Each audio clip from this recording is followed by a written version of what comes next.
Chapter 3: The Importance of Forming Independent Opinions.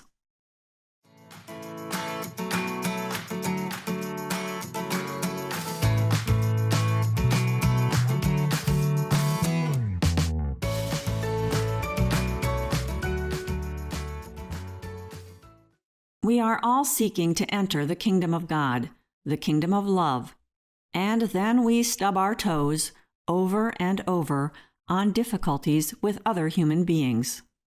We're full of goodwill and we know about basic spiritual truths and how important love is, but still, obstacles arise. The main problem here is blindness, others and our own. In their blindness, others hurt us, and in our own blindness, we don't see how much we hurt them back.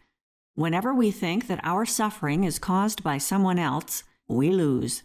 They are then most definitely no more blind than we are. We build these elaborate cases against others, and we see them so clearly, fortifying our position by thinking in reverse. We need to turn that beacon on ourselves and catch ourselves in this act, because objectivity is a fundamental requirement for being unselfish and having the capacity to love. The more we battle against all that we can't change, which largely includes everything and everybody, the more unhappy we become. This happens regardless of how right we are or how wrong the other may be, which brings us face to face with our opinions. What exactly are they, these ironclad opinions of ours, many of which we've accepted as gospel, when we don't even know if they are truly ours, or why we believe in them? Under the weight of our emotional baggage, many of us are carrying around opinions that aren't actually ours. For sure, these might be valid opinions, but if they aren't our own, arrived at through our own mature thought processes, it is more harmful than holding a wrong opinion that we came to in an honest way. Sure enough, it turns out that an honest mistake trumps an opinion arrived at through weak reasoning and lack of courage. Let's face facts. We're fallible humans and we make mistakes. But that doesn't address the reason we spout opinions not of our own making. One possible reason: we're a lazy bunch. If it's not really our problem, we think it's not important enough to make an effort of thinking independently. Just for the sake of truth. So we'll grab someone else's opinion, try it on for size, and if it fits well enough, sold. We somehow think this is preferable to holding no opinion. Another reason: we feel inferior. In that case, we are so certain that others know better than we do, we'll rely on them for forming our opinions for us. Weird thing is, the more opinions we hold that aren't our own, the more we secretly hate ourselves. The more we despise ourselves, the greater our apparent need to let someone else think for us.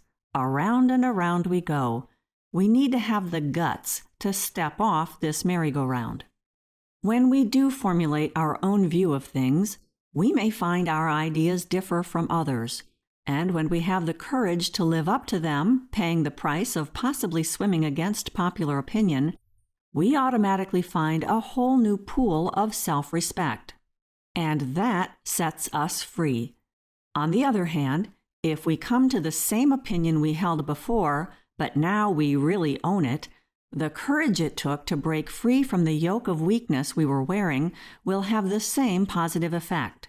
Perhaps we were being a conformist, just trying to fit in. This can stem from an immature feeling of being different, of not belonging, of being unique, and not in a good way. It's also the reason behind children wanting to be like other children. They can feel deep shame about their imagined differences. As we mature, this tendency changes and our opinions need to keep up. If we still have a craving to belong, but we secretly harbor feelings of rebellion against authority, we'll make up for the rebellion by conforming to our environment in some other way. We will borrow public opinion. Maybe we want to cover up a wish that we are denying ourselves by adopting the opposite opinion. This can happen when our desire doesn't conform to public opinion and we are convinced of its wickedness. Such opinions are often extremely rigid, sometimes even violent. We might even hold an opinion simply because it's the opposite of one held by a hated and rejected authority.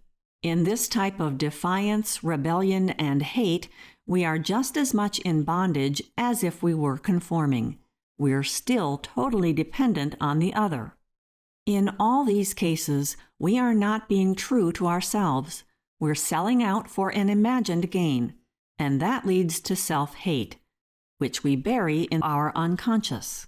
So it's not hard to see then how it could be harmful to hold an opinion we didn't come to believe on our own. The point here has nothing to do with whether the opinion is a valid one. We can all justify and rationalize until the cows come home. The point is, how did we arrive at it? What motivates us? That's the real nut. It may take a very large dose of self-honesty to arrive at an honest opinion. We need to be aware of just how creative we can be with our reasoning capacity. Our lower selves are not dummies. We can find justification for just about any point of view. If we're really clever, can we not challenge ourselves to see the point of the opposite view?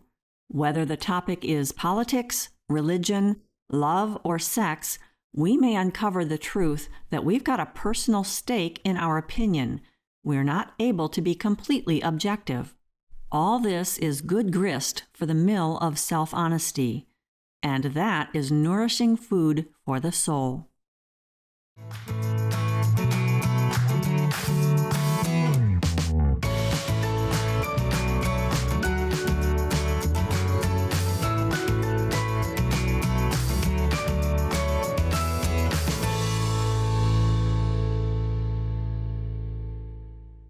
This work is copyrighted by Jill Rhee, founder and manager of Finesse LLC. All rights reserved.